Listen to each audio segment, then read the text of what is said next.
Okay, we make a beginning. Look, this is the first session of the Concepts on Chat workshop. The whole series is really just focusing on the concept. We're not really doing any psychology or child development as such. I get people very clear on the concepts that are being used, the concepts which are like the foundation of the theory. The theory is, of course, that of Vygotsky and his successors in activity theory. The first session, what we'll do today, will be particularly abstract. Right? The way I'm approaching things is I want to get the absolute foundations nice and solid, and then we can move up from there. By the time we get to the end of the 5-week course, we'll be dealing with very concrete concepts which you will relate to not only in your professional lives but in everyday lives as well. But where we're starting from is going to be somewhat abstract, so I ask for your forbearance in that. Better to get these very fundamental issues sorted first, then you can move on without getting into confusion. So I thought what I'm going to do to start with is I'm going to look into the question of mind and matter. Now, Russell, you can help me out here. You see those shapes there? Can you tell me, and everyone else is thinking about this as well, are they the same shape or are they a shape and its mirror image? The same shape flipped, maybe? I think it's the mirror. So you think it's a mirror image? Okay, how did you do it? Just, I did it at home actually. That's okay. Explain. I just flipped it and rotated. Yeah, that's right. And that's the right answer. They're mirror images of each other. But those shapes that you rotated, and you showed me with your hands how you did it, are they material things?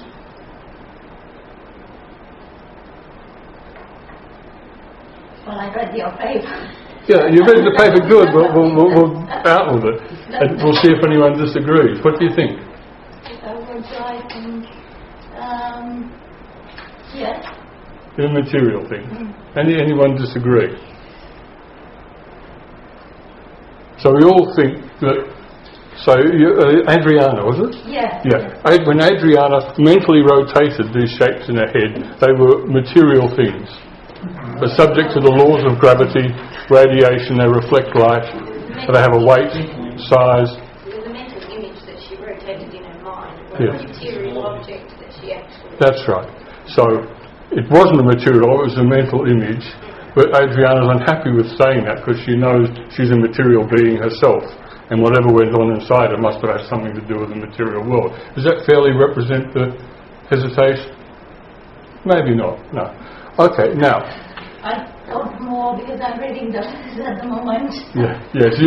When you're too far into it, the questions are no longer simple. You can't give naive answers. That's right. You've got to think about it. That was Russell. reading for this week, was it? Sorry? That, just double check. Was that reading this week? No, wasn't on the reading list at all. I surprised you with it. Missed something. No, I surprised you with it. That some people were smart and were following academia.edu. I got it in an email. Right. Today. Yeah. But I didn't set it for the reading. But because I wanted to be absolutely, completely, 100% clear on this question myself when I fronted you, I spent some time and actually wrote it up in a paper. And I stuck it on academia.edu, and some people spotted it and had a read, which is good. Okay, now, your name was? Jean. Sorry, Jean.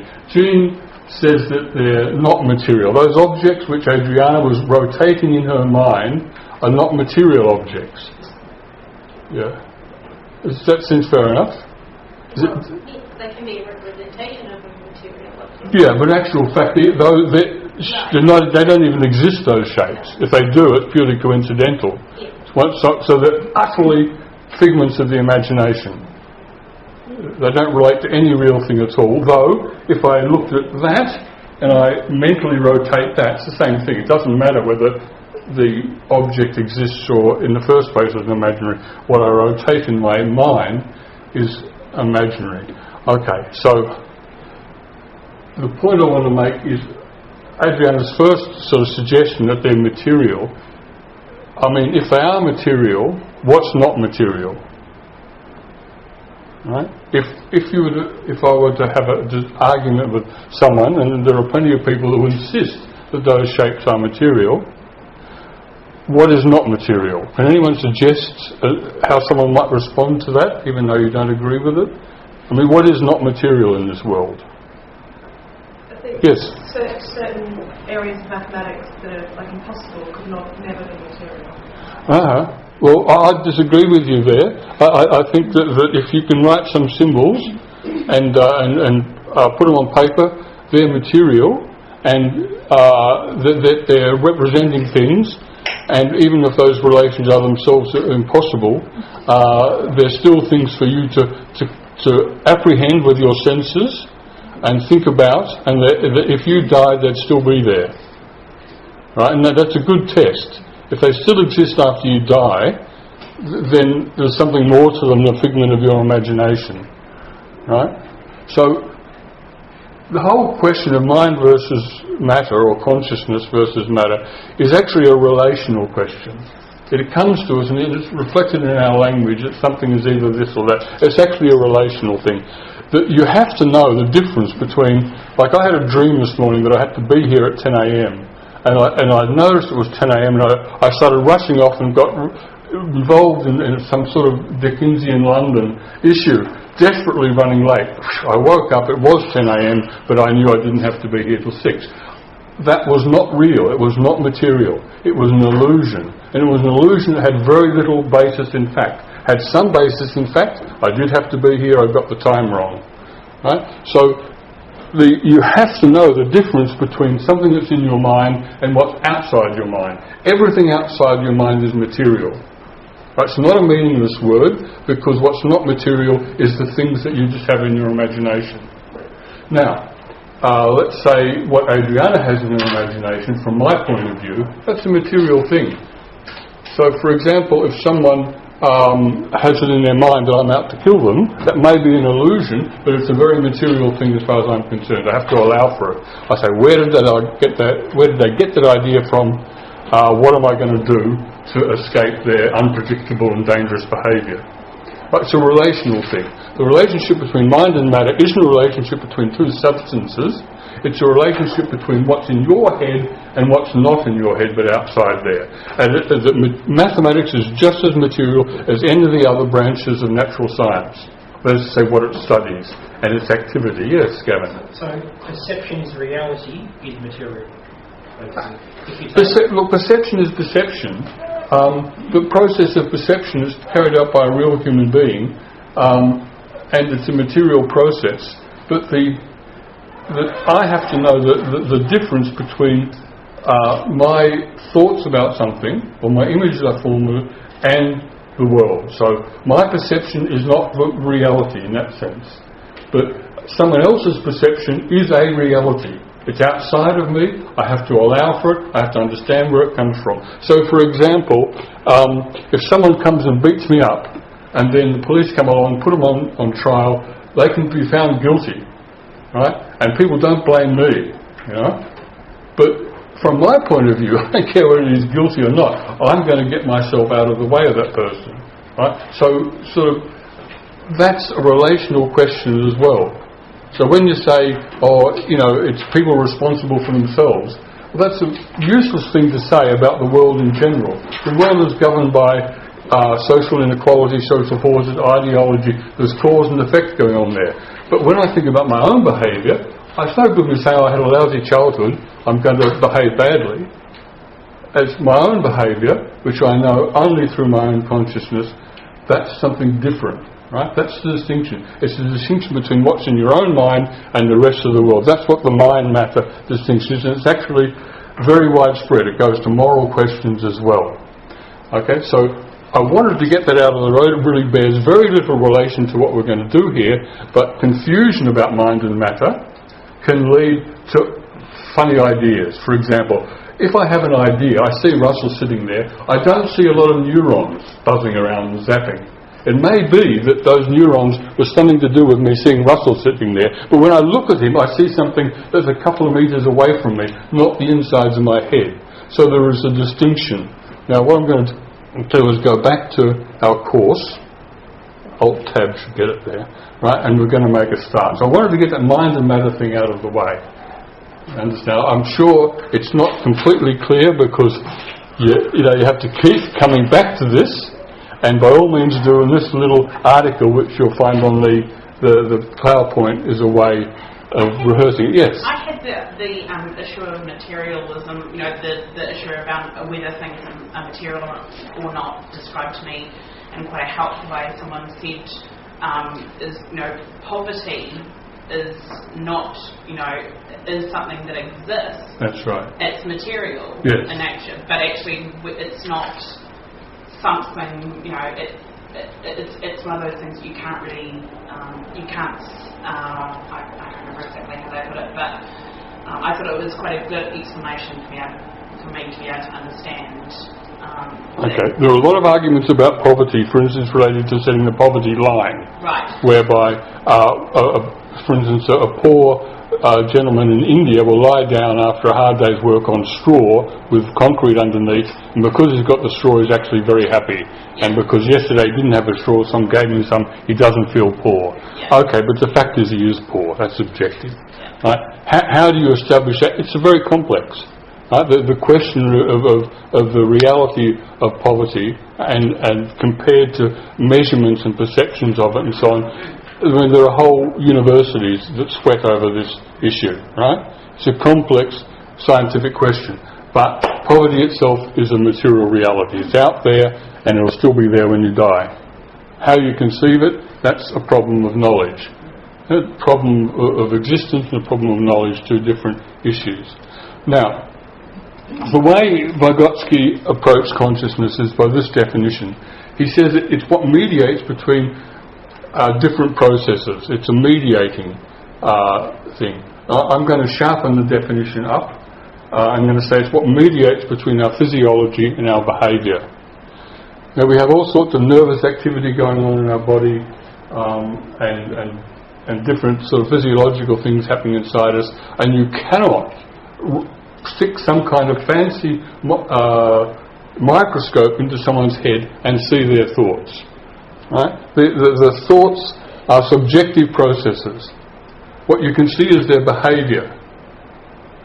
Now, I can, for instance, be feeling a lot of fear, anxiety. I don't know what's driving that fear. But I can think about it. I think, why am I feeling this way? Whether I start running away or whether I start shaking or keep a cool exterior, that's to be decided. The consciousness is what I'm going through in handling and managing my behaviour, given all the things that are going on inside my body, all the different sensations and feelings and so on. Right? So I put that little asterisk there, little star in consciousness, because that's where you're looking from. Yeah, when you're looking at the world, you're a conscious being, and you can't look at your own physiology of thinking and your own behaviour. That's for someone else to do, to look at your behaviour or study your physiology, because you're really part of that. Your consciousness is mediating between all the different processes going on inside your body and your behaviour in the world. The things you're doing, you're exposing yourself to a book and reading it, right? And what's in that book and the process of reading it will be affecting your thinking. Yes, Russell? Oh, well, I'm just interested in that part that you just stated there about the world. Yeah. And I'm wondering, because why setting or context or the external? Yeah, look, I include the world there in the sense in behaviour. If something is happening in China at the moment, it doesn't affect my consciousness, unless I happen to be on the phone talking to someone getting upset. So it's actually only your interaction with the world which is involved in the formation of your consciousness. It's not the world as a whole. Yeah, so I've just sort of limited that by saying your behaviour. Right. But that does include the things I'm looking at, all the things that are producing sensations in me. But for example, something might be burning my hand, but according to what I'm doing at the time, that may mean nothing to me, or might be a big shock, right? So my behaviour is important, right, rather than simply what's happening in the world, because my behaviour there is my relation to the world. So I'd say that mediating between my conscious and behaviour is my physiology, my behaviour is consciousness. And so consciousness is a sum total of those subjective processes. Subjective processes means, like conscious, that they're not objective real things. They do stop when you die. Yeah? They're illusions. They might be very good illusions. For instance, when my cat looks in the mirror and thinks he sees another cat, he goes behind the mirror. I know what he's thinking. I know he's acting on an illusion, not a very good one, because he doesn't understand mirrors. But on the other hand, I might see a shadow coming around the corner, and I'll step away from the corner. It's only an illusion, but it turns out to have a good basis, right? So we're all having these illusions have a good or a poor basis in reality. Okay.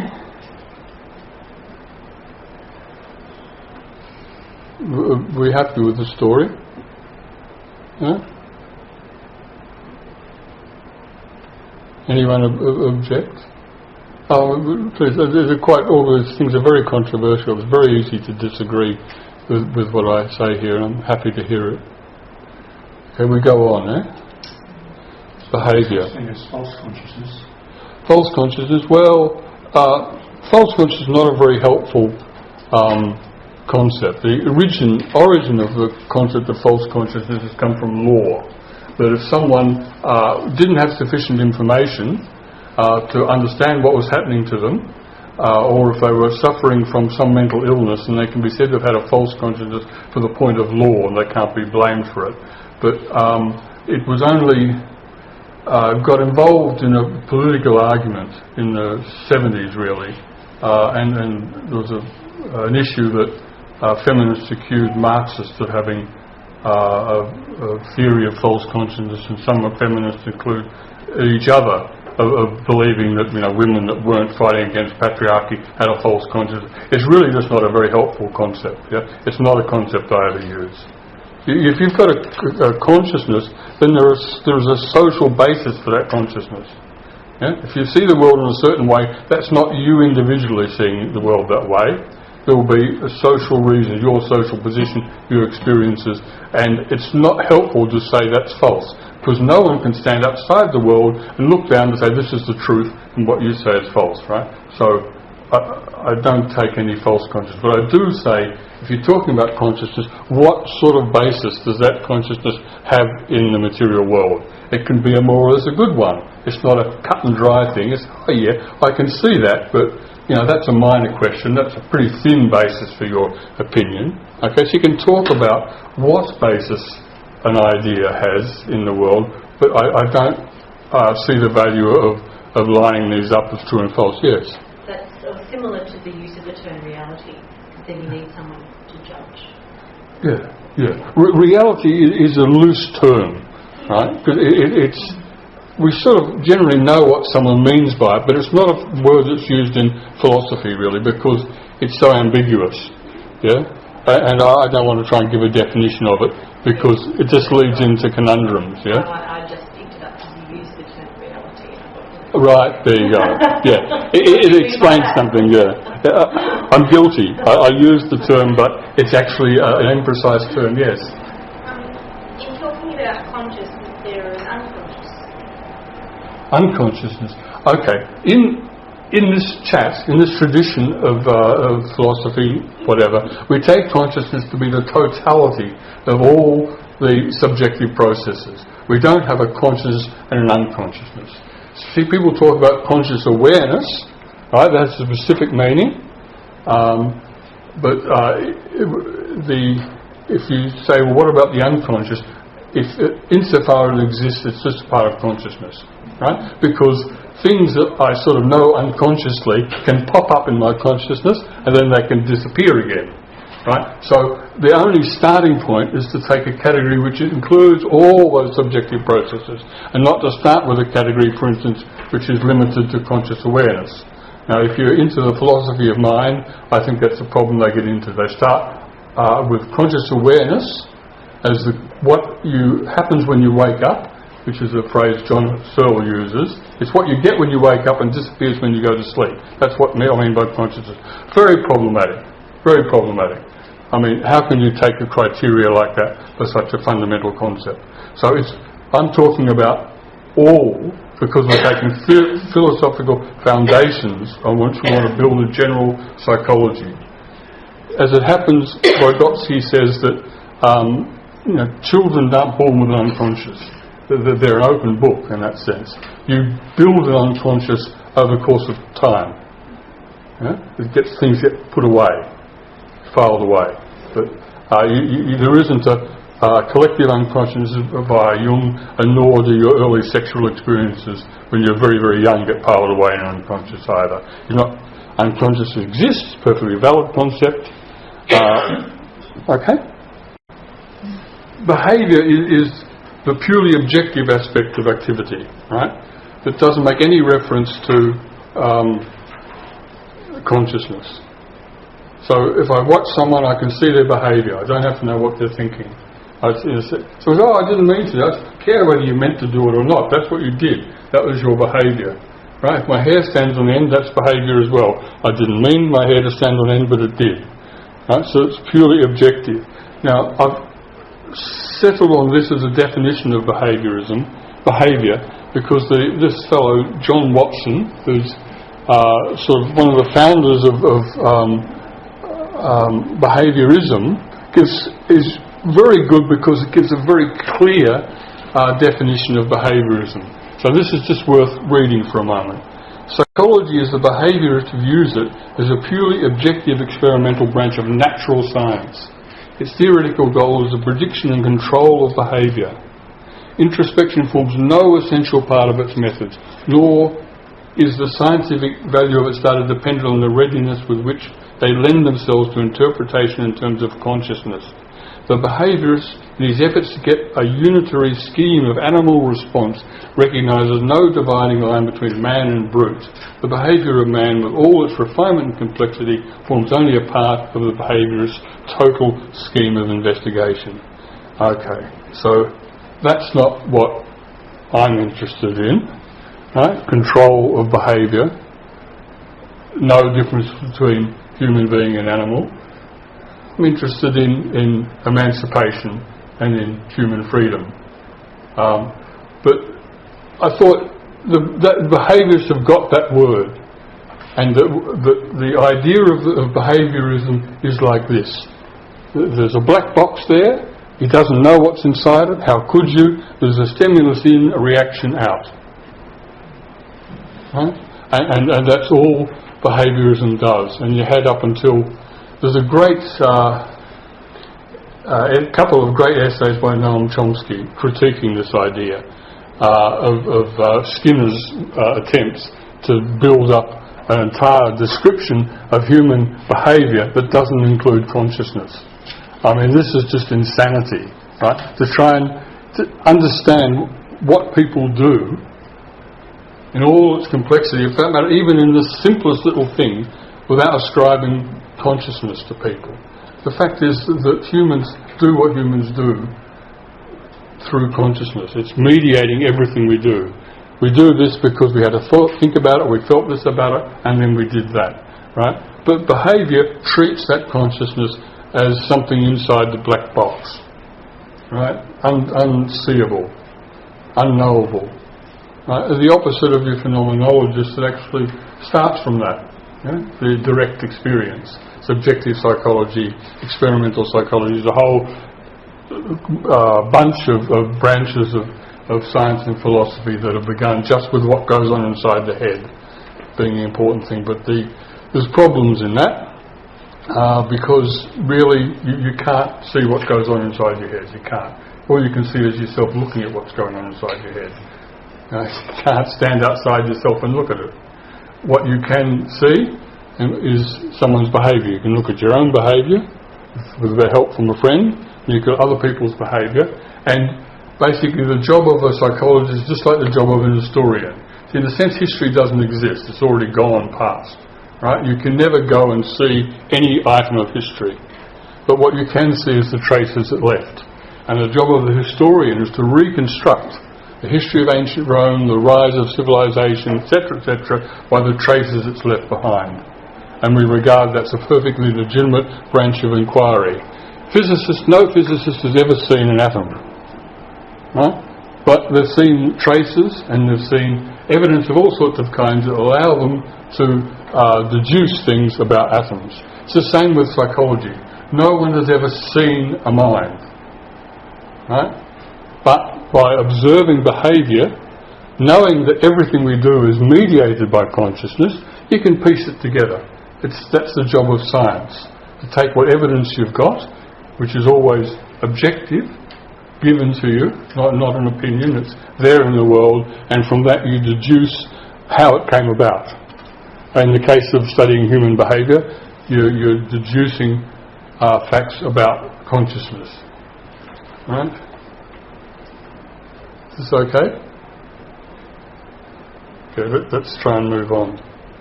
Okay, now, this term action is a very important concept for us. We had to clear away some ideas to get to it, but actions are what a person does. I'll use the plural, they are the main units of human life. Okay? Can anyone make a guess or a suggestion? What's the difference between behaviour and action? Or actions? Yes? Is action a conscious process? Yes. Consciously engaged That's right. behaviour? Exactly right. So, actions are a unity of consciousness and behaviour. Right? So, when we study human behaviour, we take it that we're studying human actions or human activity. So we assume that the objective movements, things that are given to us, what we can see with our eyes, are happening in and through the consciousness of the people involved. So an act isn't just a behavioural act. I don't think there's a word for a word for a bit of behaviour. An act or an action differs from a bit of behaviour because it includes the consciousness. You did it. Now, it's true that the consciousness which went with an action isn't given to you in the same obvious, irrefutable way as the behaviour. That's a problem with science, isn't it? You might have a historical document, you're given that's objective, and you have arguments about what the person was trying to do when they wrote it. But that's a legitimate argument. Yeah, and you can summon up evidence to say, well, so-and-so really didn't want to go to war, and this document was drawn up in an event as an attempt to avoid war, and here's what happened. Now, you can have a school of thought, sort of the historical equivalent of the behaviourist, to say, no, it's all you've got to document. Don't start ascribing any intentions to the actors there. But it just seems to me you can't do history like that. It's good to be factual, to look at the documents, to take in the evidence, but to try and interpret evidence in history or in psychology without assuming that people's actions are mediated through consciousness, that there isn't just behaviour, that it's conscious activity, is to miss the very nature of human life. Right? So what chat or cultural historical activity theory start from is the analysis of actions. The action is the most fundamental category. We don't start from consciousness. It's problematic because it's only something you can sort of infer from something else. We don't start from behaviour, though evidentially speaking we do start from behaviour. That's the evidence that we've got. But conceptually, our starting point, our simplest concept, is the action.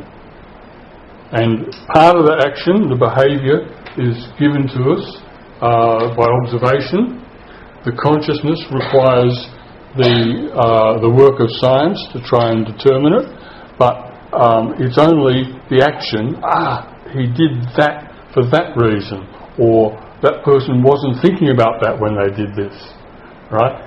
Only at that point, when you form the unity of the behaviour and the consciousness that went with the behaviour, do you have some understanding. And you can say, right, here's a little fact, we'll put that in the book and we'll move on to the next bit. So these actions are the basic units of the science. Yes? Behaviour that's not an action. So, for example, if Yes. for example, Tina did experiment with the birds, and then later on the criticism of that is that the birds are actually doing just behaviours and not an action because birds don't have consciousness. So, is that where a behaviour is not an action? Yep. You're jumping ahead of me there, but it's right. What's on the next slide? Yep. I'll give you a more precise definition of action, then I can answer your question about when you have actions that, when you have behaviour which is not an action, right? So an action is directed towards an object or a goal which does not coincide to its motive. Right, get your head around that. An action is directed towards a goal which does not coincide with its motive. I've got a little picture there of someone firing a billiard ball. Clearly the billiard player is trying to knock the ball into the hole or something. That's the object or goal of the action. But it's not like he's right into knocking things down holes. That's not what's motivating him. It may be that he's trying to win the game, or you might push the motive back a bit further, but the goal of the action, I'm going to whack this ball into this one and it's going to cannon onto the red one and drop it in the hole, is not what's motivating him. And that's the characteristic of an action, that its motive is not the same as its goal. Okay? The little hyperlink there on action takes you to an elaboration of that idea by A.M. Leontief, who's an activity theorist. Now, the question is then, under what circumstances does the object of an action or possible action coincide with its motive?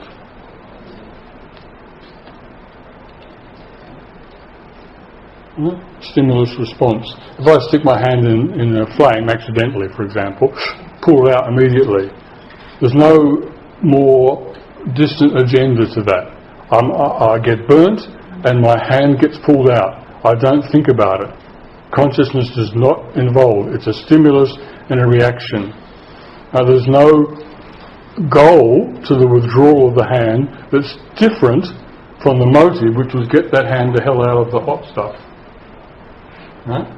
So the problem is that your behaviourist is treating all human activity as if it was directed at its immediate goal, which of course is never ever the case. I mean, hardly ever. It is the case when my hair stands on end. There was no goal to my hair standing on end. It just happened. If someone swings a punch at me and I duck, again, there's no difference between the ducking and the getting out of the way of the punch. They are the same thing.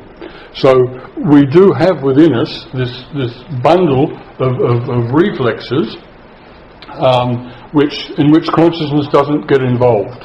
They're just the stimulus is directly hardwired into the reaction. Heat, muscles contract. Sometimes you may be born with those reactions, or they may be conditioned. Doesn't matter. Sometimes the reflex is not something you're born with, but it develops to a point. I hear a loud bang, I drop to the ground. Right? Doesn't make sense, but I wasn't thinking about it. Yes. Are you suggesting that all action that isn't a reaction in that stimulus sort of way is intentional action?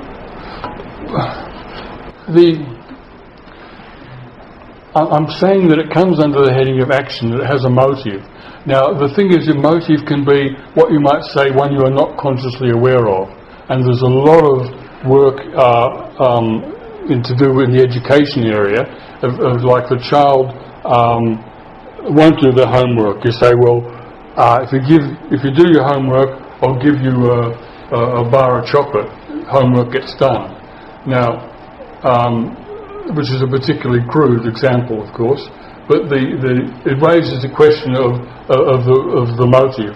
Was the motive to please the teacher, or was the motive to actually learn from what the homework gave? But clearly there's a difference. But to say, was it intentional? Well, the child's intentions are still in the process of developing. Yeah? They're not yet fully in control of their life. They say, well, I want to be a cabinet minister when I grow up, so I'm going to do this homework. I mean, never heard of, right? The relationship between what a child does and its motives are up for grabs. But what you will have is you must treat their actions as not being reflexes. That consciousness intervenes and there is a motive there. Whether that motive is the motive you wanted them to have, whether it's the motive they think they have, that's all up for grabs. I'm not trying to be a psychologist, but I'm just trying to give you the concept. The concept is that for example, a child whose intentional structures are not yet fully developed. Cheryl has to go now. It's not because you didn't. Yeah, I understand. You were warned before. She has to get to the countryside. She's not running away from a very incisive question there, very challenging question. So I'm emphasising, it's a great illustration of the fact that I'm trying to give you basic concepts here. I can't give you a total psychology. But when you raise the question of, well, if an action is something whose immediate goal is not equal to its motive, you're saying every action has some distal motive, that everything we do is intentional in that sense? Well, yes, but the status of that intention, the where it sits in consciousness, how consciously aware you are of it, they're all problems for psychology. Okay? It's probably rarely the case that someone decides to do something, gets in their car or whatever, drives off to do it, thinking this will further my career and allow me world domination or something. Yeah? The relationship, the way that goal serves a motive is the subject for investigation. And there can be motives at different layers. The important thing is to realise that what's motivating someone to do something is not the immediate goal, and if it is, it's not really an action. It's just a reflex. Animals do terrific things when they're trained, when they're given a bunch of reflexes to do things. They don't do it in order to please owner. They just do it, right?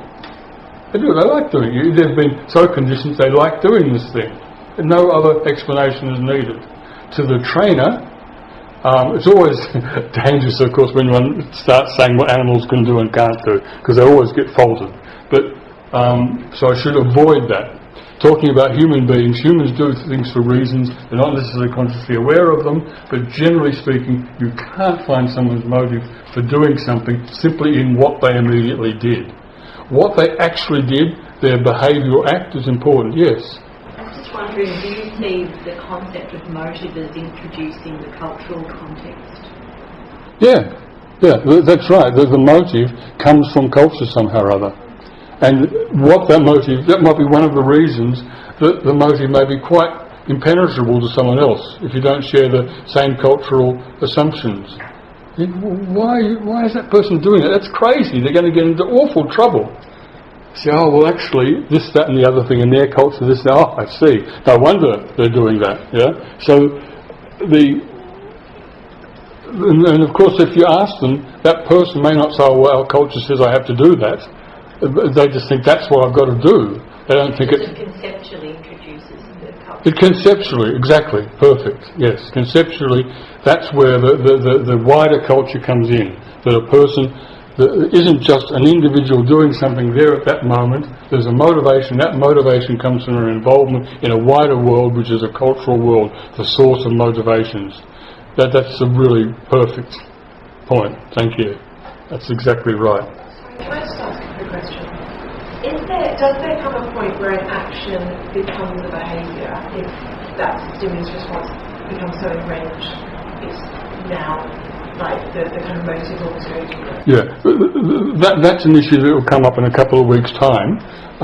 If something is an action, for example, when I'm learning to drive a car, I have all sorts of actions I have to do in order to keep the car on the road, not for their own sake, but in order to drive properly.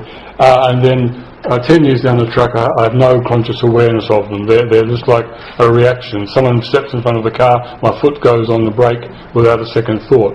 Now, there's actually, that's a different category of thing. It's not the same as a conditioned reflex, because it is actually under conscious control, right? But I have to ask forbearance. We'll come to that in a couple of weeks' time. Okay, but well spotted.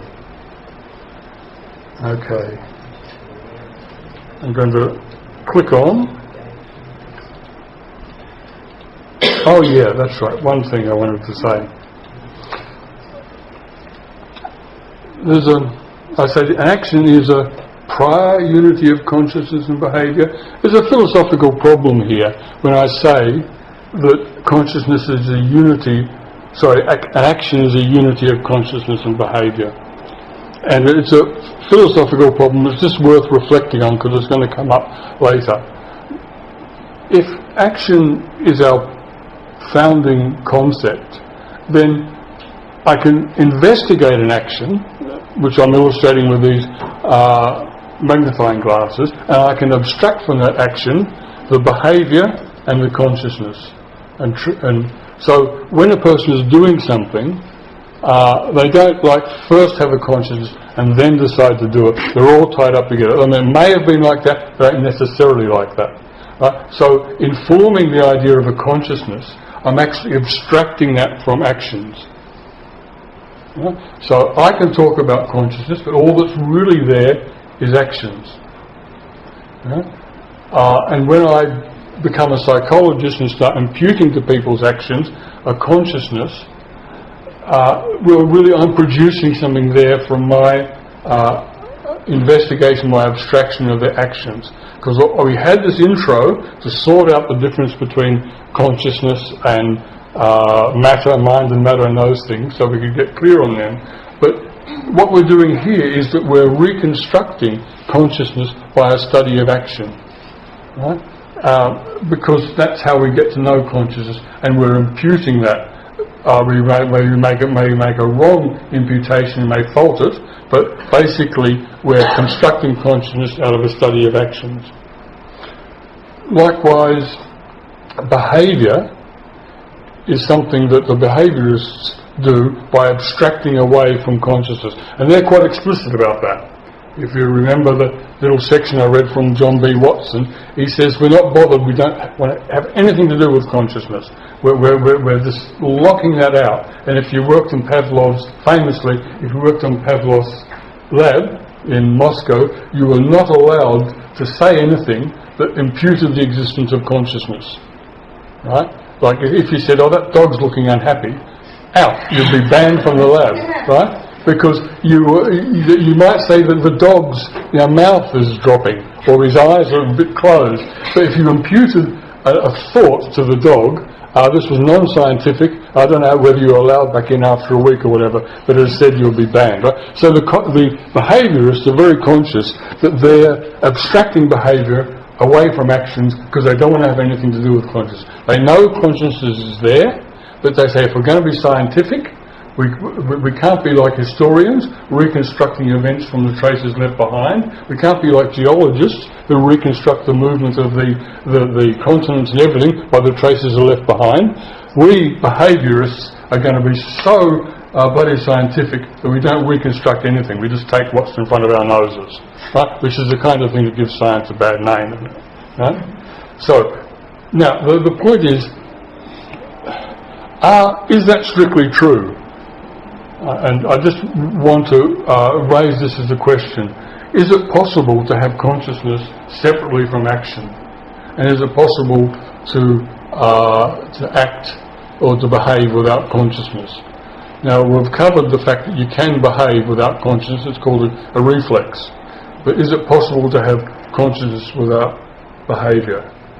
Okay, so I'm suggesting that the action is abstracting from a prior unity, meaning consciousness and behaviour are there together when you first come across them, and you get out your magnifying glass and you say, that's the behaviour, that's the consciousness.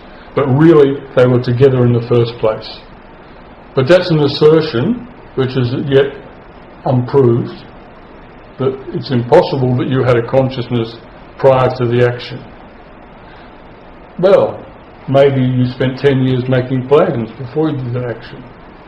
Okay, so I'm sort of being a bit self-critical here, that we say that an action is a unity of consciousness and behaviour, and in a certain sense we abstract the two away to form separate concepts of them, but it does leave open the question that consciousness can have some separate existence to an action, and that's just something we're going to deal with that later on to think about.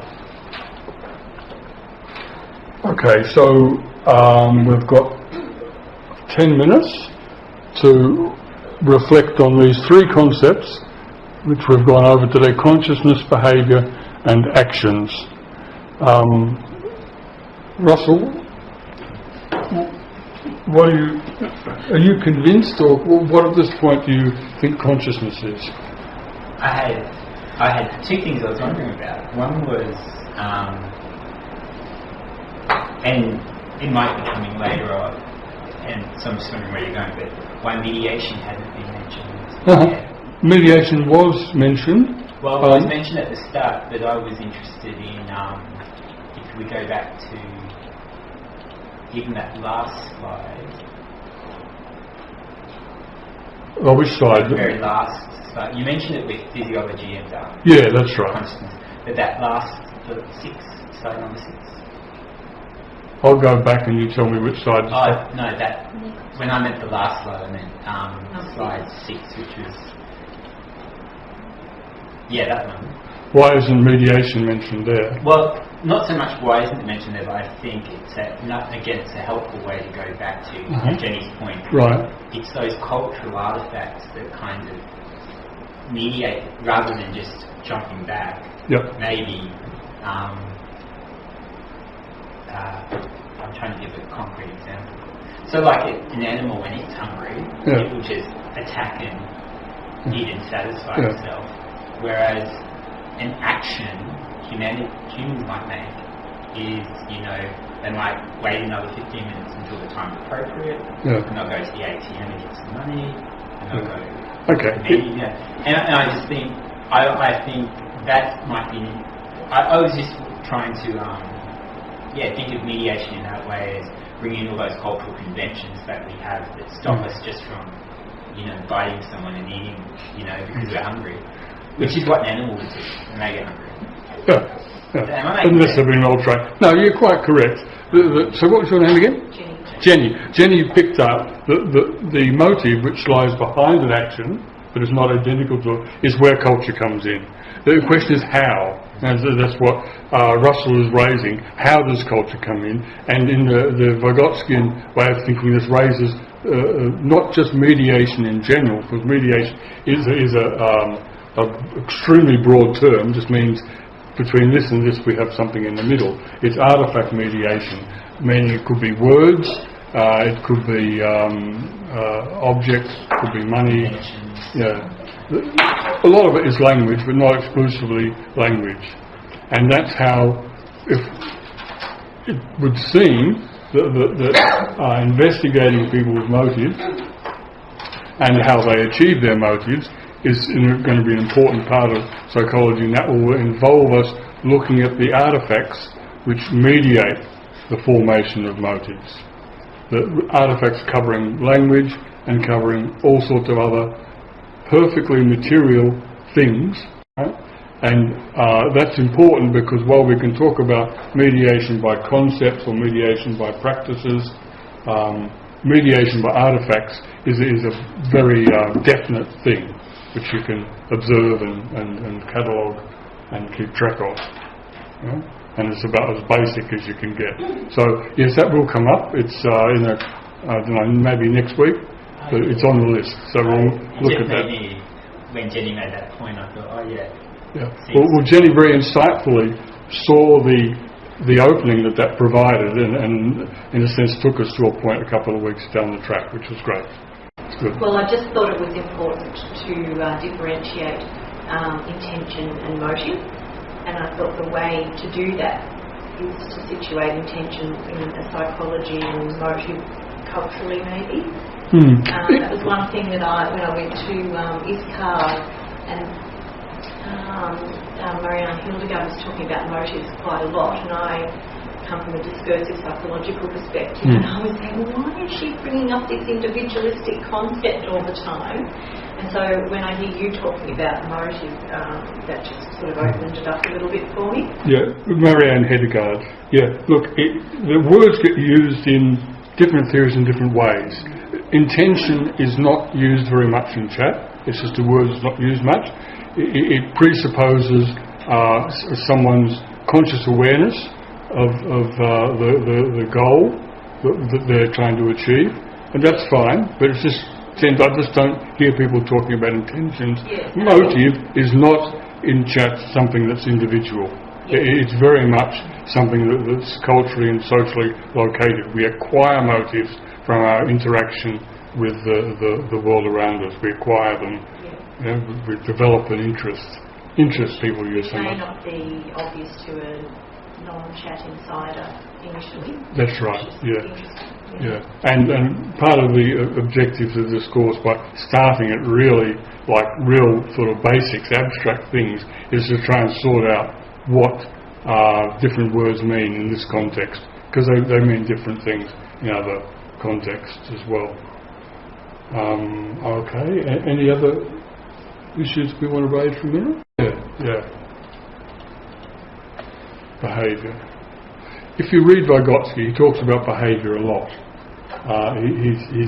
His aim is to investigate human behaviour, and it's just that he was writing at the very, very beginning of the development of the science. Later on, the meanings of the word activity and behaviour become specialised. But if you're reading the original work of Vygotsky, he probably uses the word behaviour 10 times for every one time he talks about activity. But we're not living in the 1930s, we're living now, and we can be more precise about what we mean by words. So with behaviour, is that completely isolated to just physical sort of manifestations of... Did you want to put up your three concepts that you want us to reflect on? No, it means that which can be observed. That's historically, because it's been adopted by behaviorism, and their concept of science is that it has to be observable. Now, there are two streams of behaviorism: physiological behaviorism and social behaviorism, that tended to, because logically speaking, there are two kinds of things that we do that can be observed. One is observed by sticking probes on us, and people say, oh, that part of his brain went wild when he looked at that image or something, and you can say that's behaviour. You made the dial spring right over to the red zone when you looked at that scrumptious picture, and so that's what physiological behaviourists get involved in, with the aim of reducing human behaviour to a physiological process in which really what happens in the outside world is just the conditions. It's not important to study. So you can study the behaviour of a wolf without looking at what makes trees grow, and so on. You're just looking at the organism. And then the social behaviourists that rightly say with some justice that nothing can be gained through physiology. And I have a lot of sympathy with that. I mean, the physiology of the brain is advanced to unbelievable extent at this moment, but I really don't believe that they've discovered anything worthwhile outside of the operating theatre or the construction of prosthetics, right? People that want to understand human behaviour, other than curing someone that's had brain damage because someone shot them through the head or they got a tumour or something, they do social behaviorism, and it just involves watching people in the supermarket and look, they'll pick out the bright red apples, so let's paint all the apples red and they'll be much happier. That sort of stuff. So they're the two meanings, distinct meanings I can see attached to behaviour, and I'm quite happy to take behaviour as inclusive of both. Yes. It's a process, right? The connection between consciousness and behaviour is a process, and that process is activity. And it's manifested, and it's always an open question what the connection between the way actions are manifested and what went on behind it. It's perfectly sensible in that context to talk about an active consciousness, as to say, if I spent weeks putting these things together, running through these kind of discussions in my head before I came in here, and that was action. You know, I mean, an hour of it I'd be exhausted. Actually, nothing was produced other than ideas in my head, but that was because I had already spoken to the Melbourne Society for Continental Philosophy, got a booking, made a commitment, and that generated my thinking. And so my thinking wasn't just a dream, how I'm going to become Commissar for Education. It was thinking directed towards an act that I was committed to, and it made sense in relation to that development of thought and action. So you have to take them together, and that's why it's activity theory and not consciousness theory. Yes? Is an action necessarily an interaction? Yes, it is. Not by definition, right? But what we find is that everything we do is, in some way or another, an action to another person. I discovered a new word in my vocabulary. Have anyone ever heard of tuism? Tuism.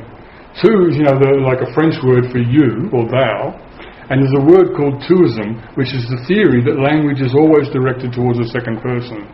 And that Marx says something like, when I write scientifically, I do so socially because I am a man. In other words, because I'm a human being, therefore everything I do, even sweating over screeds and manuscripts of political economy, is a social act. Because he was aware that in his work he was doing with political economy, its motivation was given by the hell going on in the world and doing something about it.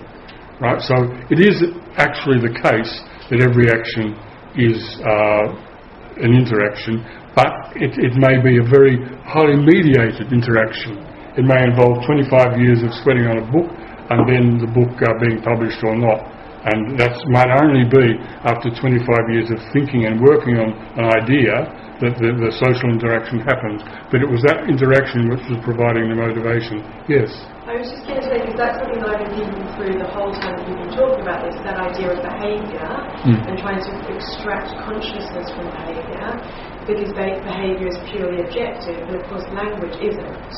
And that's where I think a lot of psychologists, I've had a lot of discussion with colleagues who are psychologists, and whenever you do an observation, in the process of recording that observation, the behaviour is no longer objective, because you choose the language that you use to record that observation.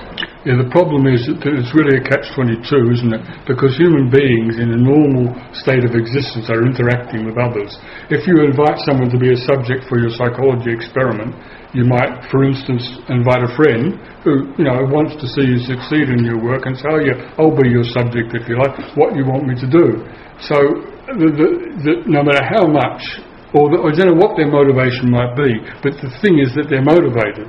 It might be to earn money, to cause some difficulty, to give you some responses, that they're going to have a good laugh thinking how you're going to fit them onto the graph, or whatever.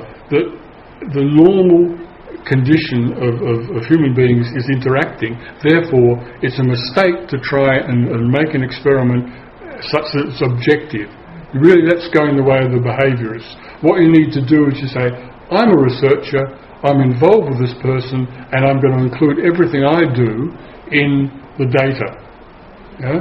And then the interaction between the subject and me is part of the data. So, oh, look, here, I did so-and-so, I only heard that word. So you need objective data, yes, so people are using video cameras and all sorts of things to try and preserve the data, but whatever you do, it is an interaction. And one of the things you'll find in all the research that's done by people in chat is that they don't make that effort. to try and pretend that something's objective. Like locking children in a room and then watching what happens to them when they're separated from their parents. I mean, chat researchers are always involved in interactions, and the interactions they make themselves part of their research. And for example, if you do an interaction with a child that leads to some breakthrough in the child's development, then that's a gain for research. Okay, it leaves it up the issue, how can someone else reproduce what you did? But better to make a contribution to research than to have something nice and objective, yes.